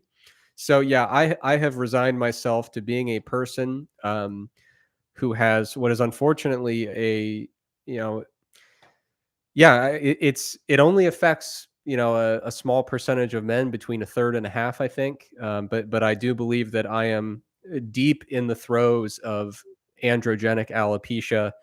And as you said, Greg, I don't think we're the right people to ask for that because you're probably going to lose your hair, right? I hope so. Yeah, I definitely am, and I'm just along for the ride. I'm not as excited about it as you, but I'm very neutral toward it. Like, I shave my head anyway, so I'm like, whatever, I'll shave it Yeah. shorter. But yeah, I haven't looked into any of it, and I totally understand people who have an interest in delaying or reversing hair loss. I totally understand that perspective. And for those individuals, I hope that they are able to find effective strategies for what they're looking for. But for me, I'm not super concerned about it, and so I haven't looked into it because you only have so many hours in the day. That makes sense. Yeah, this I don't know how evidence based this is, but I will say like I overstated myself slightly before. I have looked into this a little bit, and the medication you would take for preserving hair, what's it called, finasteride or Yeah, whatever, yeah, the 5 alpha reductase inhibitors. Um, those, I don't know the extent to which this is causal, but there's at least some like cross-sectional research, I believe, linking them to potentially increased rates of cognitive decline, which concerns me more than losing my hair does. The things that there seem to be at least like a little tiny bit of research on, that probably come without many, if any, side effects, are apparently peppermint extract and menthol stimulate hair follicles to regrow hair. Um, and I mean, I guess they make your head smell good, so you could potentially look into that. But that's not a topic I've done a bunch of deep research on. yeah. Um, there's a question I'd like to very briefly address here. Someone was asking about for like long-term muscle gain, uh, whether a preferred approach is to do kind of repeated sequences of relatively aggressive bulking and cutting phases versus just kind of settling in for a nice slow steady long-term bulking phase. That's something that I've actually gotten a few questions about over the last few weeks, so it's kind of top of mind. My personal preference, if there's no rush by which you need to like very promptly gain muscle or very promptly get lean for a particular purpose, like a competition, an event, whatever the case is, my general approach, my general preference is to do a nice, long, slow, steady bulking phase. The reason I prefer that is because I like to try to match my rate of weight gain in a bulk to a realistic rate of muscle gain. And as a person who is not using exogenous anabolics, that rate of muscle gain is not super, especially at my phase of someone who's been lifting for a long time. I'm not going to gain like 35 pounds of muscle in the blink of an eye. Not with that attitude. Yeah, look at me. So, health psychology research, right? I'm failing. But realistically, I try to look at it and say, okay, what is a realistic amount of muscle I can gain over the next year? And I try to tailor my rate of weight gain to that. And usually, a bulking phase for me at the absolute bare minimum is going to be 6 months. Usually, going to be closer to a year, just so I can do it slow and steady, because the benefit there is you're not necessarily inviting a high degree of unwanted fat gain in the process. And if you're comfortable with an appreciable amount of fat gain, then by all means you can accelerate the process for sure. But I see a lot of folks who say, well, you have to do bulk and cutting cycles because you know a lot of times people say slow bulks are so hard to track over time. Like the surplus is so small and the rate of weight gain is so slow, it's very difficult to logistically track that. So you have to do this rapid weight gain and rapid weight cut and rapid weight gain and rapid weight cut. And with the type of technologies that are available for monitoring things over time, I no longer find that to be a compelling argument, to be totally honest. I think with even if you're not using MacroFactor, with very straightforward efforts toward tracking your body weight over time, smoothing out the noise in the data with very basic soft, Google Sheet, Excel, I think it's more feasible than people suggest to track a nice slow bulk over time. And so I think the that argument that you need to therefore do really rapid weight gain and really rapid weight cuts, I don't personally subscribe to that perspective. Yeah. And also, I mean, you would know this better than me, but doesn't the evidence at least seem to suggest that if a large surplus is more efficacious than a small surplus for building muscle, the net difference is probably pretty small? Yeah, I mean, we don't have a lot of good evidence about, what an ideal surplus would be. All we can really do is, I mean, it's very clear that if you overshoot it, precipitous fat gain is sure to follow, unless you're of a particular metabolic phenotype such that you really aggressively increase your non-exercise activity level or thermogenesis. So some people do have some kind of resistance to fat gain that appears to be innate, and they have a little more wiggle room or more cushion there. But Mhm. we really don't know the optimal size of a surplus for weight gain. But what we can do is say, okay, well, what's the energy cost of all the processes going into this?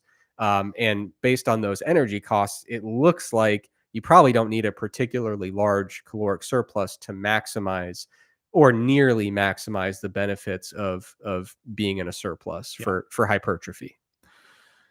Makes sense to me.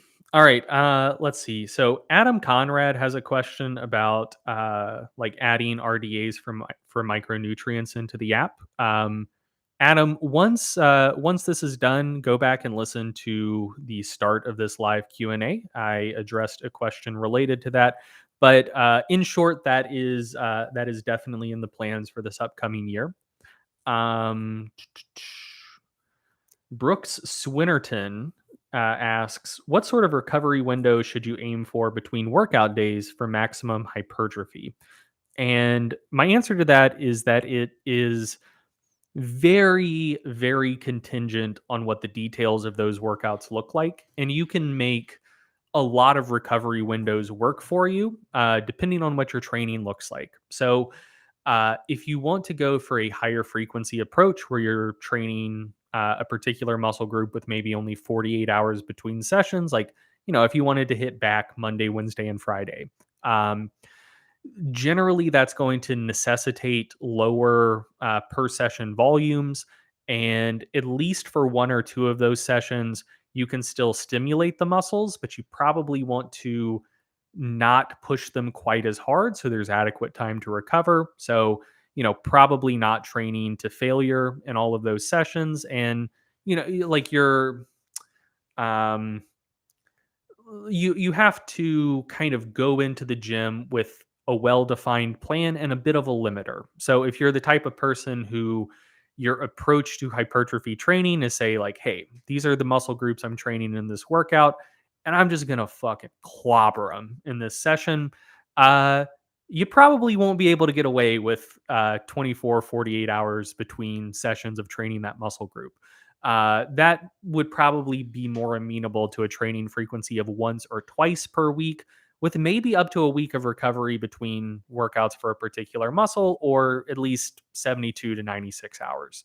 Um, so yeah, like if the details of your training program are amenable to a higher training frequency, so a little bit lower volumes per workout for the muscles you're training, not going to failure quite as frequently, you could train a muscle group 3, 4 times per week with just 48 hours between sessions on average. Or if you want to be quite conservative with per session training volume, you could theoretically train the same muscle every day, although the marginal benefits of doing so are probably small or non-existent. So, not saying you should do that, just that you could set up your training such that you could. Um, but yeah, like if you're the type of person who just really wants to hammer the muscles you're training for a particular workout, then you're looking at training frequencies of like once or twice per muscle group per week, which kind of lends itself just naturally to rest periods between training that muscle of at least 72 hours. Good stuff. All right. I wanted to answer a quick question here from Matt B. Okay. Question was, is the new podcast episode this Monday or the following Monday? The answer is the following Monday. So today is Friday the 16th, which means Monday is what? The 19th? Is that right? Friday, Uh 16th, 17th, 18th, 19th? that seems very plausible. Yeah, Yeah. yeah, it's the 19th. So what's the one after that? The one after that 26th? is the 26th. So Yeah. yeah, the next full podcast episode is going to be released on the 26th, but this upcoming week on Wednesday and on Friday, we are, I think, putting videos on the YouTube channel. So like little segments from that upcoming episode. I believe that's what we're going to accomplish. Cool. So yeah. Let's see. Any other good ones to get to here? I thought I saw one, but they always just sneak away when I go back and look for them. Yeah. Let's see. So I'm going to answer this question by JFB, who I think has asked this at least twice in the chat. Seems insistent, so probably definitely worth getting to. How does MacroFactor account for scale weight increases from the amount of food you're eating in the beginning of a gain phase?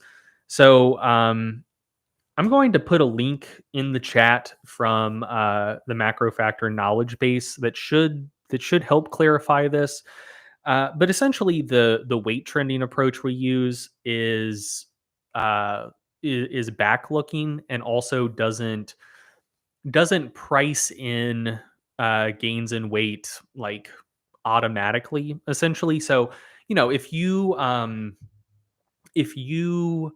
were say at maintenance previously and you weighed 165 or something like that, and you decide, hey, I'm going to shift into a surplus, I'm going to start eating more, and maybe your scale weight jumps up 4 or 5 pounds from the start of the week to the end of the week, just because there's more food contents in your stomach, glycogen levels are higher, more fluid retention, etc. Basically, MacroFactor won't look at that and be like, ooh, shit, this person gained 5 pounds this week. They're in a surplus of like 2,500 calories per day. Let's slash the calories. The approach we use, essentially, if you do have notable fluctuations in weight that are sustained, those increases are priced in gradually. And so the full effect of that 5 pounds that you gained in the span of a week. So, like, since you're not actually in a surplus resulting in 5 pounds of weight gain per week every week, essentially, like, it will jump initially and then start gradually trending up from there. And that initial increase you saw will be gradually priced in over about 3 weeks, give or take, um, which is far more appropriate. So you don't get like herky jerky, multi 100 calorie increases in your targets week to week as you're adjusting to a new diet phase. Um, but yeah, like I feel like that's about all I can say without just like fully divulging how we do it. But the link from the macro factor knowledge base should especially the images in it should help explain what's going on and how we do kind of like gradually ease you into those phases and account for like rapid but sustained fluctuations. Good stuff. I've got one I want to answer here from Heather P. Very quick one. Why do I see some fitness and bodybuilding competitors cut dairy for fat loss? Is there any research to support this, or is it bro science? So basically, this is a thing that became popular in the bodybuilding world. I would file it under either bro science or just kind of a misinterpretation of what's going on. So I think some people got into that mindset that you cut dairy simply because there are other protein sources that offer uh, fewer calories per gram of protein. I think that's a popular thing in the bodybuilding world is immediately when you switch over to a cut, especially like the old school bodybuilding world, it's like, what are the leanest protein sources possible? So minimal fat content, minimal carb content. And even if you go for lower fat dairy, there's still usually, depending on the exact food, there's usually some carbohydrate content that comes with it. So back in the day, the bodybuilders, it was like protein was just coming from whey isolate and skinless chicken breast and like the leanest fish you could imagine. That was kind of the old school way of doing it. So part of it might just be a simplified way of reducing calories without actually putting that name to it.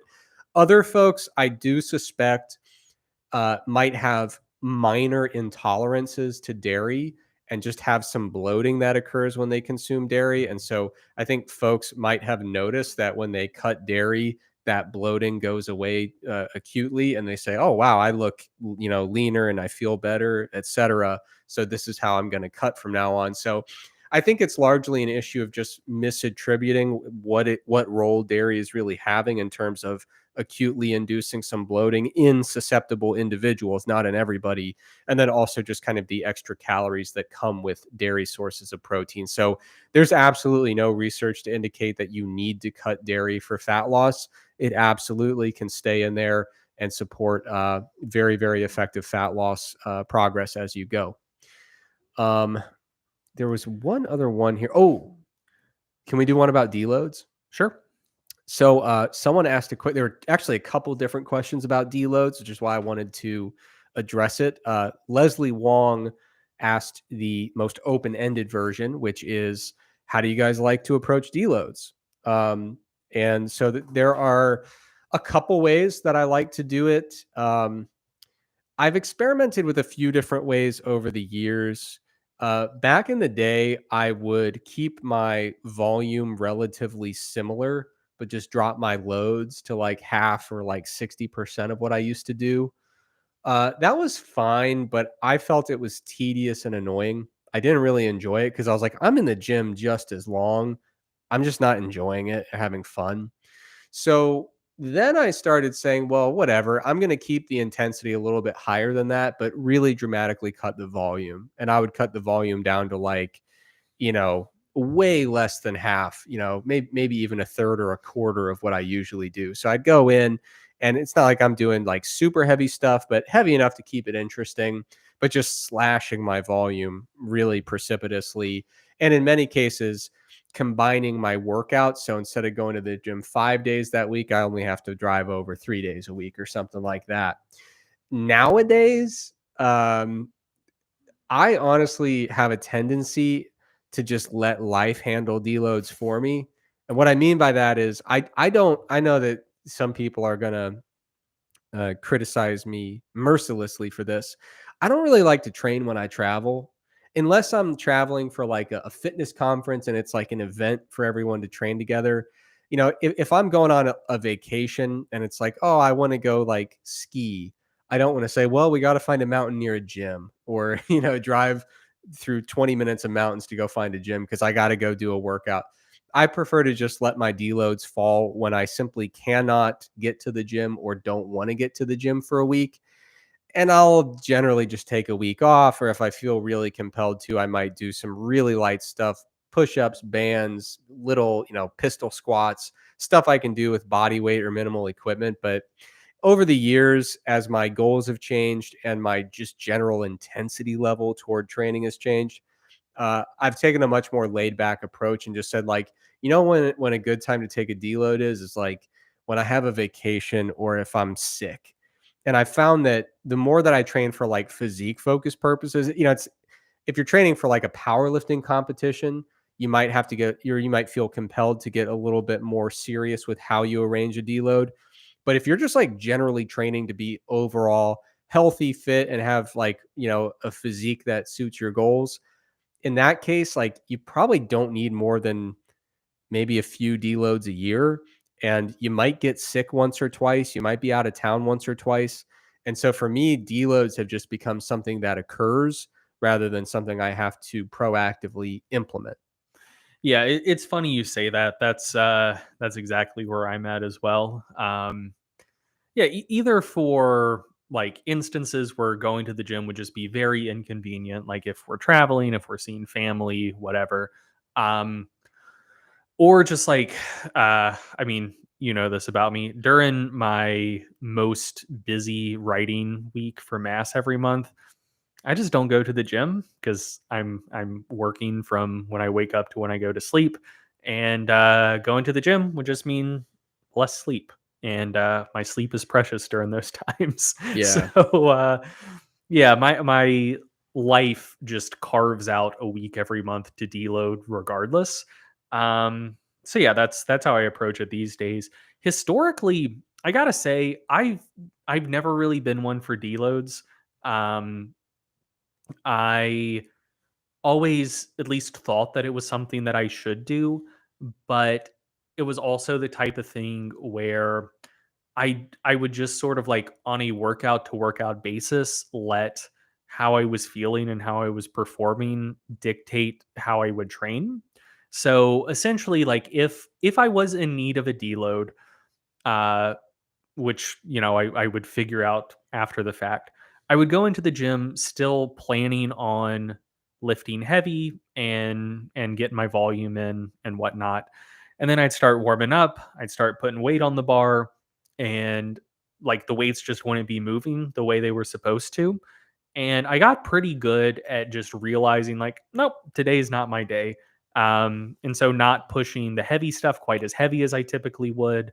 Um, Try a back offset, and like sometimes top end strength wouldn't be there, but like volume work still felt great, still performed well. um and so that would just, it would just be like still a hard training session, but I just changed the focus of it. Like, yeah, I don't have the top end stuff in me today, but like I can still get a good workout in, higher volume stuff, and that still feels good. If I do my first drop back set and it also just didn't feel good, I'd say, well, not today. And I might do a couple accessory sets of something and then just leave. Yeah. And if I pushed myself too hard over like a period of weeks, I might have like 4 training sessions in a row that went like that. And then what do you know? Now I just had 4 pretty easy training sessions back to back. And then after that, guess what? I feel strong again and just go back to normal. So, Yeah. yeah, from taking like a fairly like intuitively auto-regulated approach to training, um deloads just kind of like naturally happened when I needed them, but they weren't something that I really planned ahead of time or really had a plan for how I would address them. Like Yeah. basically for the better part of a decade, if I was feeling strong, I'd lift heavy.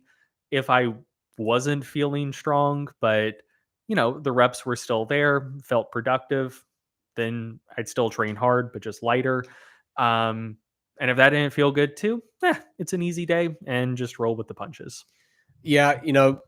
I didn't really think about it that way, but that is something that I've always done. And so I think that that probably is why I haven't felt the need to specifically carve out a lot of time for deloads, is because, yeah, I do the same form of like, if it's not there, I don't force it. And so I think that that largely alleviates the need for very formal week-long deloads. If you're like, yeah, I kind of just phoned it in for the last few workouts and just kind of kept it easy, it's essentially a small deload. Yeah. One other follow-up question people had: do you, I don't change my calorie intake during a deload. Do you? No. Yeah, I like to just keep things simple. Yeah. Do you see, Oh, Pack go ahead. is in the comments there? Yo, what's up? No, pack. Hypertrophy is not a supplement that we sell. Not yet. Uh, not yet. Um, let's see. Let's.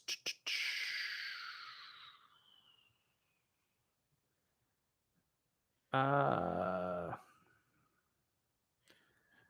Someone asked about, so basically due to some stress and time management challenges, they couldn't sleep well. They asked what's the minimum sleep that we think they should get, uh, to, uh, to make sure they're recovering from training. My personal answer is I think there's, somewhat considerable variability in terms of how much sleep each individual person needs. And I think a good way to find that out is by assessing exactly how much you feel like shit with a given amount of sleep. So like me and my girlfriend require very different amounts of sleep. I require less.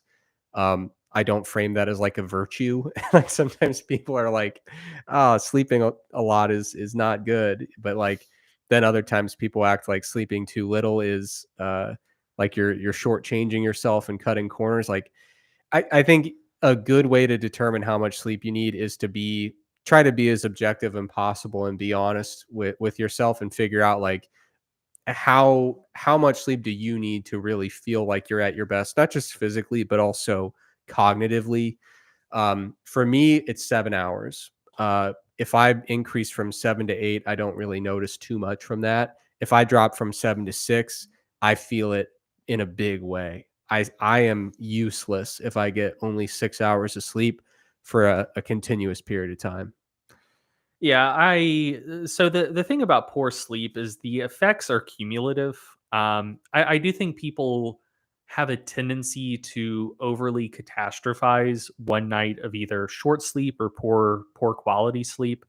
Um, and as far as like training performance goes, like one night of poor sleep doesn't really seem to do much, if anything.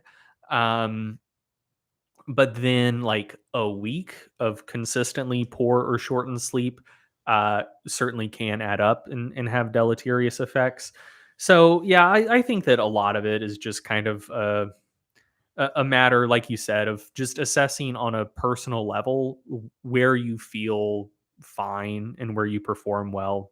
But yeah.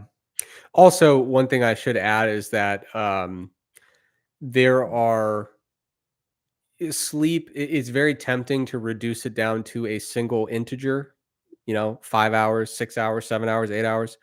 There's a lot more that goes into it in terms of waking up feeling well rested. Yeah. So I think that in the quest to identify effective sleep quantity, don't lose sight of sleep quality as well, Yeah. which can be harder to keep an eye on. But you can have 2 different nights of sleep where you sleep 7 hours and wake up feeling dramatically different those 2 nights. And I think a lot of basic sleep hygiene practices go a long way in trying to make sure that the hours you get are truly high quality hours of sleep. I agree. Do you want to look at wrapping it up soon? Yeah, I I think probably one more and we should be good to go, right? Cool. Yeah, we're pushing 2 hours, and just in terms of vibes in the room, I feel like both of us are losing steam a little bit. Yeah. um. So yeah, were there any like particularly good ones that you would like to end on? I gotta be honest, I covered most of the big ones that I wanted to get to. I'm struggling to think of another one here. Were there any that you had in mind? Hey, people watching right now, if there's a burning question currently on your mind, drop it in the chat. We'll bullshit for like 2 or 3 minutes, and whatever the best question is that comes in very soon is the one we'll end on. Well, I can bullshit about the fact I feel personally attacked by the sleep questions because I was in a very grave state a couple days ago. Yes. I pulled approximately an all-nighter doing work stuff and just felt like absolute garbage. But today, I think I am finally caught up on sleep and out of that cumulative sleep debt. Hmm. Um, and today I almost felt like euphoric. You know what I mean? When you finally get caught up and you're like, oh, this is what it feels like Hmm. to not be a zombie. So very happy to be back in the sleeping part of the human community. Glad to hear it, man. Here's a fun one to end on by Fitness, who has been asking a lot of questions. I've been watching the chat, and I don't think we've answered any from them yet. But they ask, can both of you guys share a recipe? Which seems fun to me. What have you been cooking recently, Eric? This is You want to know what I had today? What did you have today? Um, I had my pea-based protein shake. Hmm. That was one of my meals. And the other meal, I made white rice and I put chickpeas in it and a little bit of soy sauce and a little bit of teriyaki sauce. Sounds good. And that is probably 85% of my diet over the course of the week. Nice. Yeah. So there's your recipe. Make sure you tag me if you use it because Hell that's yeah. that's intellectual property. So I'll give two. One I guess is more of like a concept, but it's what I'm currently doing for meal prep, and I gotta say it's great. And the other one is more for you than the chat, but it's a look ahead to an experiment that I'm going to be trying tomorrow. For tomorrow, good. Yes. So first meal prep related thing. So I previously experimented with using noodles as like my primary carb source for meal prep instead of rice or something similar. And the issue I ran into is that like you can't really prep ahead noodles without them just getting like too soggy over time. At least like to an extent that I don't like. And I found that for whatever reason, and so like the reason I wanted to go with noodles is, as you mentioned before, even omnivores get a fair bit of protein from non-animal sources. Uh, and you also had a mass article a while back about how, like minus the lysine deficiency, like wheat protein, like gluten, is actually like a surprisingly high quality protein source. I mean, not necessarily based on like like quantitative metrics of Yeah. like the scales that are popularized, but like in terms of actual effects, it does quite well. Yeah, Yeah. yeah. So, one of the cool things about noodles is like previously my go-to carb source was rice. I would just cook a shit ton of basmati rice, and that would be most of my carbs for the week. But like noodles have about twice as much protein per unit of like calories or carbs compared to rice. So I was like, hey, this would be a very convenient way to keep my protein high without having to consume quite as much like meat or dairy or whatever else. It just gives me more flexibility with what I want to do. They probably keep better as well, right? For like over the course of the week. They say that cooking rice ahead is dangerous from like a food safety perspective. I don't. What? Yeah, apparently, if you cook rice and like leave it in the fridge, it can like get infected with shit. What, dude? That's like most of my diet. That also like for most of my life has been a good chunk of my diet Oh as my well. god. Anyway, I don't accept any liability for what I'm about to say. I think that's fake news. Yeah, I don't know that I believe that. I've never gotten poison from it. Anyway, but w- so okay. Wanted to get back to noodles, higher total protein content gives me more flexibility. I found that oh god, it just left me. What are the little noodles that basically look like rice? Oh, I mean, I have no idea. I'm gonna get it. Orzo. Yeah, yeah. So I found for whatever reason that like long noodles that get overly mushy, not good. Um, like macaroni style noodles, also not good. But like orzo, I find that if it's in the fridge in some sort of like uh broader meal prep and it gets soggy, like I just don't mind. It's fine. And so I've gone back to that, and I've been getting into the realm of cheese sauces for things. Because also like low moisture part skim like mozzarella also has like pretty decent macros.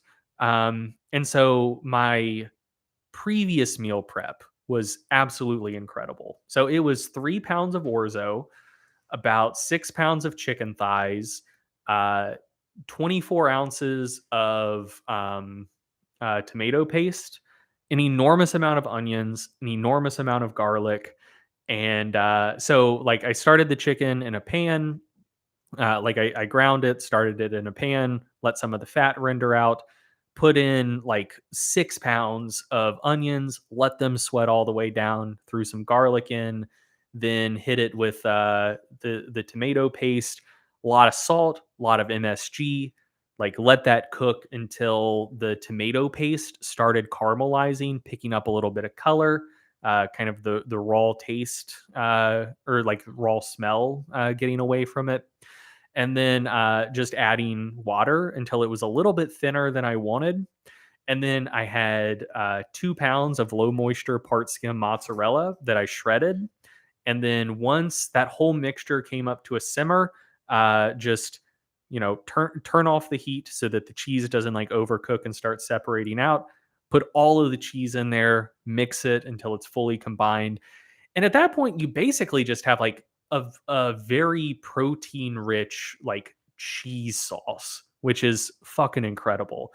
And then I boiled the orzo, stirred it in, and I gotta say, it was not just like adequate meal prep for the macros I'm aiming for, but it was like legitimately fucking good. Like it Nice. was it wasn't like sort of like the best vodka sauce that one could get from an Italian restaurant, but it was like if you just got noodles and like store-bought vodka sauce and chicken, it was like that level of like hedonically pleasing. It was really great. But anyway, um, little tip, orzo for meal prep. It's nice. I'd recommend it. It's good. Nice. In terms of the experiment that we're going for tomorrow, so I'm making burgers. Uh, you and I are vegetarian, not using beef. And so for y'all's burgers, what I'm going to do is I got just a slew of mushrooms. So some shiitakes, some oyster mushrooms, some maitakes. I'm going to cut them up pretty small, but not really small. And basically just cook them down, render most of the water out, let them caramelize a little bit. And then I'm doing that tonight, so they'll have time to cool.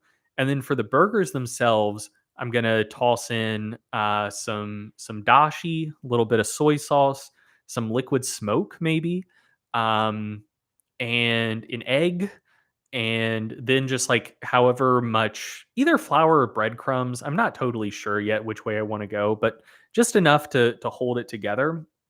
Also, plenty of salt and MSG, so it's like very very savory, and just add as much flour as is needed to like make it adhere to be like a loose patty without being like super super dry.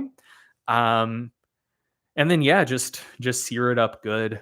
Um and I gotta say, I've eaten far too many burgers in my life. The beef burgers I'm gonna make are gonna be incredible, but also not exciting to me, just because I'm very good at burgers and I've had so many of them. But I'm like straight up very excited for the mushroom burgers I'm gonna make. Yeah. Um, I I think that I will actually prefer them to the beef ones, but Wow. they're gonna be something. Are you grinding up the meat for the beef burgers yourself? Yeah. Yeah, because back in the day, you would do all sorts of elaborate blends of meats and stuff like that. Yeah, yeah. I'm just You going you remember when you first got the meat grinder, you had burgers every meal for, like, 3 weeks? it was like 8 months.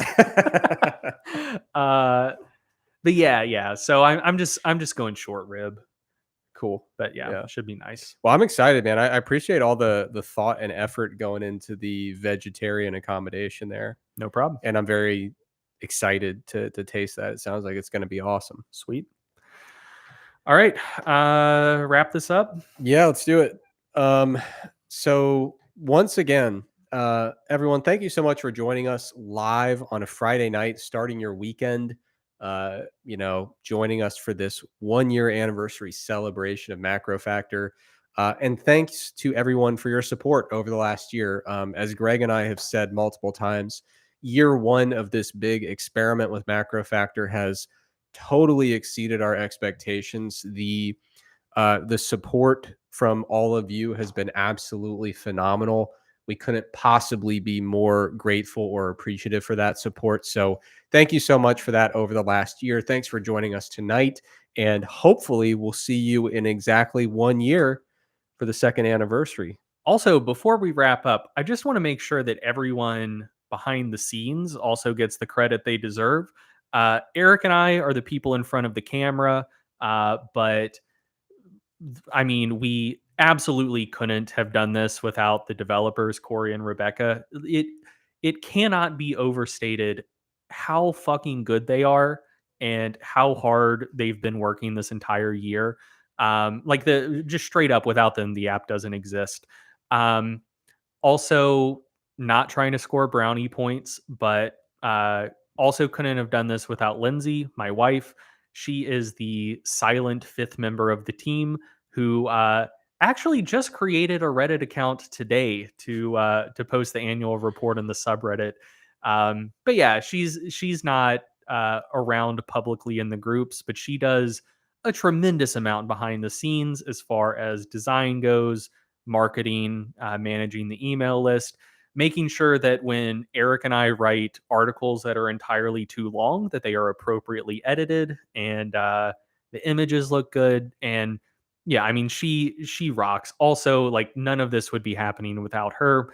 And finally, last but absolutely not least, Adam Fisher, who handles the vast majority of the support for MacroFactor. So um, if you've ever like submitted a support ticket and someone got back with you, there's like a 99.8% chance that was Adam. Uh, he is incredible. And also, the app would not be in the state it is today without him. If he wasn't doing that, then the support burden would mostly then fall on Corey and Rebecca, which would mean they would have less time to actually work on the app and create features. So, once again, his contribution to MacroFactor has been enormous and can't be overstated. So, um, and of course, like you said, all of the users, just purely in terms of this being a business, we wouldn't have a business that could continue into the future without people using the app. And then also just in terms of how good the app is and the state it's in today, without all of the feedback and feature requests, voting on our public roadmap, all of that you guys have done, uh, the app wouldn't be as good as it is and in the state it's in today. So uh, deep appreciation for all of you. Absolutely. Once again, thanks so much for joining us tonight. Have a great morning or afternoon or evening, wherever you happen to be in the world. And we will be back hopefully in 1 year for the second anniversary celebration. Take care.